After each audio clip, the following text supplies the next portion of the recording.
Hey everyone, welcome back to my channel. Today I thought I would do something a little bit different. I took some screenshots of some of your guys' questions and I thought I would answer a few of them today. Hopefully we can make this a series, so don't forget to leave your questions that you want to see me being answered down below, and let's get into it. How do you know if your henna is natural? A lot of places don't tell you what's in it, at least in my experience that's how it's been for me. Also, can regular henna give you a reaction? So I love this question. I want to start off with this one because it is everything that I feel like should be out there in the open right away, first thing. Because yes, there is a difference between a natural henna and chemical henna, and it's very, very important to know the difference in order to avoid crazy chemical burns like this. I'm going to show you a photo what quote-unquote black henna can do, which again, don't be fooled by the name black henna. It is not just henna in there. There is chemicals that are basically the same ones that you find in black hair dye. Most notably is PPD, which is highly allergen causing. It's carcinogenic. You do not want to be putting that on your skin whatsoever. Also, you want to stay away from anything that says it comes in different colors like pink, green, purple, anything like that. Henna, real natural henna, only stains one color. It's made from the leaves of the henna tree, therefore it's only one natural stain naturally, again. So it's like a reddish brown color, whereas anything that is labeled as black henna, that stains black. However, there is a caveat. There is something called jagua, which is a fruit that grows in South America. It is the only natural thing that'll stain skin a blackish blue color.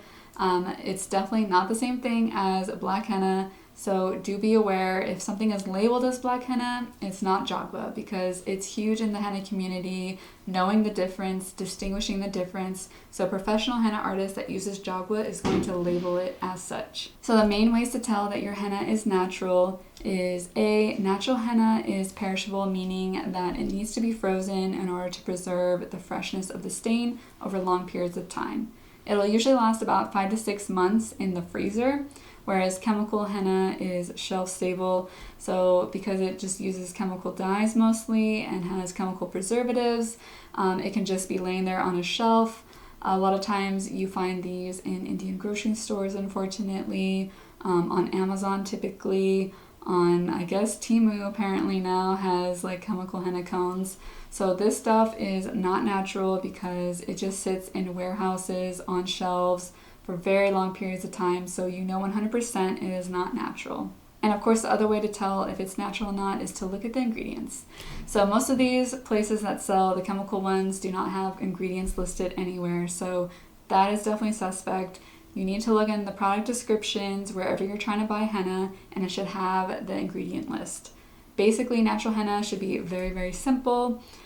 Just henna powder, either water, lemon juice, or black tea as the main liquid, sugar to help it stick to the skin, and then essential oils. So the main essential oils for having like nice dark henna stains are going to be lavender, eucalyptus, cajeput, or tea tree. Sometimes some artists will want to put different essential oils more for fragrance, like sweet orange oil, neroli, things like that, but that is usually added just like very minimally, and mostly it's the main essential oil, which has high terpene contents, which that is what makes the henna stain go from like an orange to like a reddish brown. So essential oils are super important, but those are the things that some people can be a little sensitive to.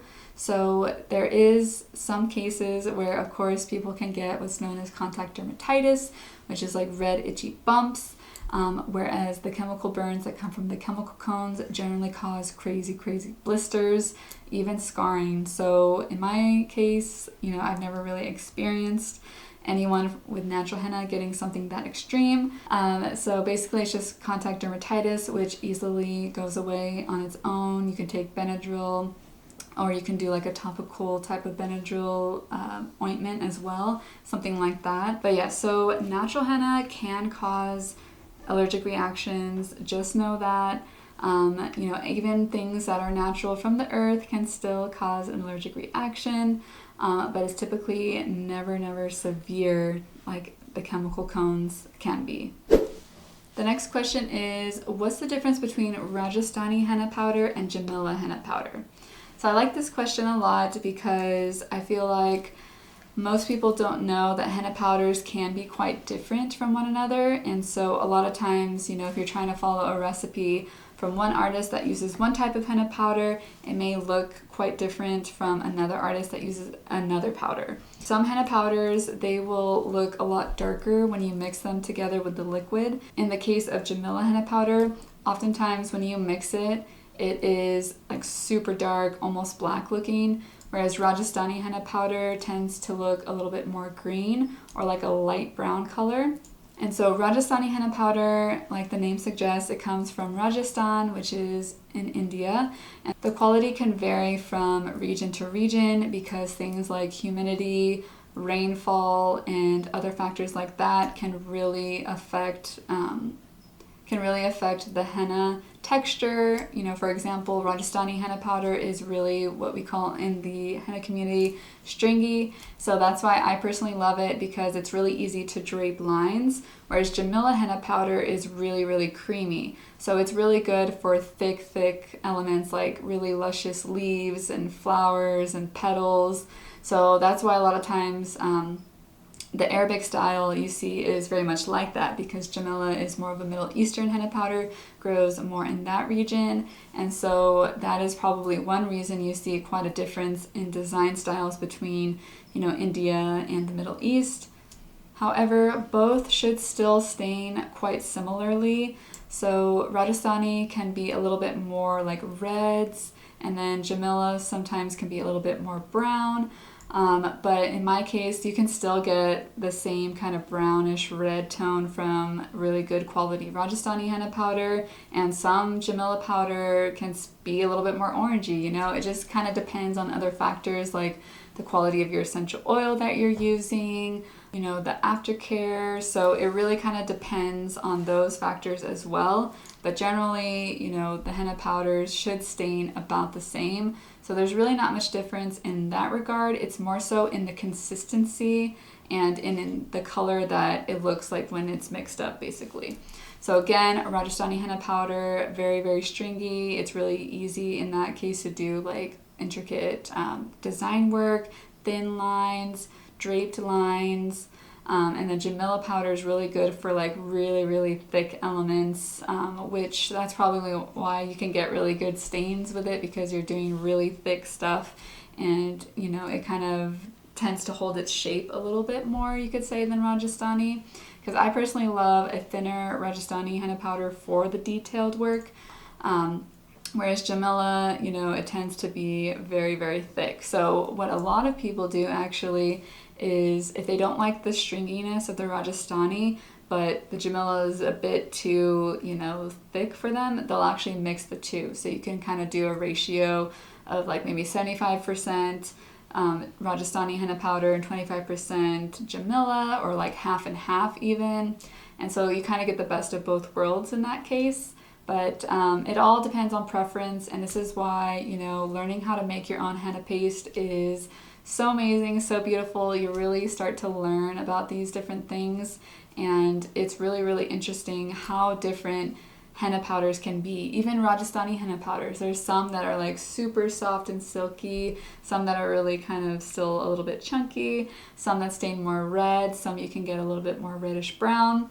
And so that's why it's always good to test out different suppliers and try a multitude of different henna powders to see what you personally like best, because what works for one artist might not be what works for another. And that's why as a henna supplier, I supply what I personally like to use, and that might not be what another person likes to use. Maybe they like Jamila only, or vice versa. This person asked, out of curiosity, as I watch your videos all the time and love them, thank you, why don't you ever use a glove to pull the stocking through?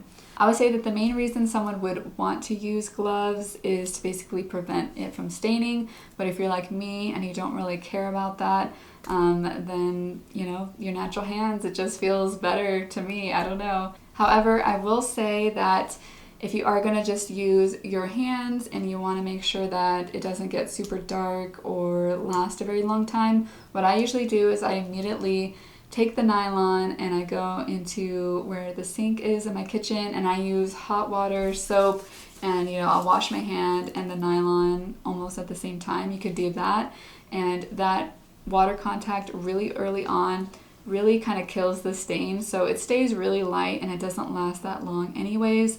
If I were to just keep it on or just use like a paper towel and not fully get it off, then it probably would definitely stain a bit darker and would last longer. So just use some hot water and soap after and you should really be good to go. And this is the last one I'm going to be going over today. She says, "Hi, I really want to start doing henna. I hope to have my own business and do designs like you. Can you give me some tips and guidance? You're my inspiration." That is so sweet. Thank you so much. It's so crazy that, I can be an inspiration for someone out there. It really makes my heart warm. But yeah, so some general tips. This is always kind of hard because in one sense there's many different directions I can take with this kind of general question. Of course, the first thing, you want to feel somewhat confident in your work. So, if you're just barely starting, you might want to kind of practice quite a bit. Definitely practice on other people a lot, because if you're just like practicing on yourself, it's going to be way different than when you start actually doing it on other people. You want to get a feel for what that is like. You want to also kind of figure out the setup that feels the best for you. For me personally, I like having my own table, and I have one that's adjustable, so there's different heights to it. And then I have 2 chairs, is how I prefer, and then I put a somewhat of a flat pillow that's pretty firm on top of the table in between us. And so that's how I like to do it, because I can kind of lean on the table so it's not super hard on the neck and back. Also, when you're first starting out, you definitely want to try to get yourself out there as much as you can. So try to find as many local, farmers markets, street fairs, different events, and make sure to bring business cards or have some kind of like QR code where people can kind of follow you. Just basically, you want to kind of connect to as many people locally as you can. That way you'll get, people that will want you for parties and their events and even private appointments. So it's a really great way to connect with the community, which is really, really important in establishing yourself in the beginning. There's also a lot of free platforms like Google Maps and Yelp. Of course, this is if you're in the US. I only can give the perspective of someone living here. But there's a lot of free platforms that you can kind of join to kind of put your information out there, because the hardest part when you first start, of course, is just getting established and getting a regular client base, or getting, regular people calling you for bookings and whatnot. And so I would say if you do all these local events, maybe they're not like super, super profitable in the beginning because you're just, no one knows you yet. It's a great way to kind of get a little bit more established, and that way every person that you do is almost like a walking billboard. So they're going out there with their henna. Say they go to Starbucks, they grab their drink, the barista's like, "Hey, where'd you get that henna?" And then if you have, if you've given them a business card, then they can give that to another person. And this has happened for me many times. People say, "Oh, I saw so-and-so at the mall and I got your information. I really want to get henna from them." So I would say that's really the hardest part, is just getting consistent bookings. Of course, you definitely want to be on social media. You want to start developing a portfolio as soon as possible. So get your friends, get your family, do henna on them, take photos. iPhones, the quality on the cameras are literally so amazing. You can get really high quality photos. My tip would be to use, of course, portrait mode. Go outside. I feel like natural lighting, but in the shade, gives like the best results. And just take many different, learn how to take photos of your work, basically. Post it, learn how to take videos, learn how to edit videos, do voiceovers, establish yourself on social media, because this is going to be kind of like your live portfolio for people. So if they see you on Yelp, and a lot of times they want to make sure that the photos that you can put on Yelp are actually your own work. So then a lot of times if you have a link to like your Instagram or TikTok, they can go there, they can kind of connect with you as an artist, see your work, and get inspired to get something done from you. So definitely those would be some top tips I would say to really get on it. This is if you haven't already done that, of course. If you're already starting to take bookings, maybe try, increasing your skill level so that you can try different types of design styles. Let's see, what else? And then, of course, learning how to make henna yourself is going to save you in the long run. Of course, if, say you have a really busy schedule, you're working another job, then sometimes buying cones from like another henna supplier can just make it a little bit easier for you. But, if you want to do this long term, learning how to make your own henna paste is going to save you money in the long run. And I mean, honestly, henna cones aren't really that expensive, you could say, compared to what you can charge people. Like, for example, one henna cone can last me like 1 hour of working time, for example, out of my booth. And in that 1 hour, I can do so many people that like the cost of one cone is so minimal compared to like what you can make with that one cone if you've used it all on different people throughout the day. So honestly, I feel like I would say the hardest part really is just getting consistency, and that's why you have to work really hard in the beginning. So have patience. I've been doing this for a little over 10 years now, and the first few years, it was a lot of just trying to be at every different event, farmers markets. I was just trying to, do a lot of collabs with different like local models so that I can get really good photos and showcase my art. There was just a lot of learning, and you kind of just have to like jump into it. So you have to be really patient with yourself, and you really have to give people a reason, to want something from you. So you have to kind of promote yourself, which I know as an artist, most of us are introverts, and so it can be really weird sometimes trying to like promote yourself. So, you can just try to learn how to take really good photos. If you want to collaborate, this is actually really great if you're just starting out. You can actually collaborate with local, photographers in your area if you don't have like a super nice camera. And that's a really good way to kind of network with other local vendors, get yourself like in your foot in the door, you could say. Try to find events that have a lot of foot traffic. Farmers markets is more good for like community building, but try to find like really big street fairs and events, because that can definitely hold you over throughout the week. Maybe you don't have as many consistent bookings. But yeah, basically the more you do it, the more people are gonna know you. The more you do it on others, the more other people are gonna see it, and it's just kind of like this effect, where people see it on others, that inspires them, they want to get it done. And honestly, I feel like henna is one of the easiest things to kind of get into. It's like a very low bar of entry. It just really takes patience, time, dedication. Like anything good in life, it does take, your dedication. But yes, I think that is it for today. I tried to go over as much as I could in one video, but I didn't want it to be super, super long, super chaotic. I know I feel like kind of fast, but I just have so many thoughts about these topics. So I really love hearing your guys' questions. I want to answer them more because I get questions, comments, emails, texts, so many every single day that I literally cannot answer them all. Like that could be its own separate job, is just answering people's questions. So I feel like if I can make it more public and kind of go over them, in this kind of format, then we can all learn together and grow, thrive, and prosper.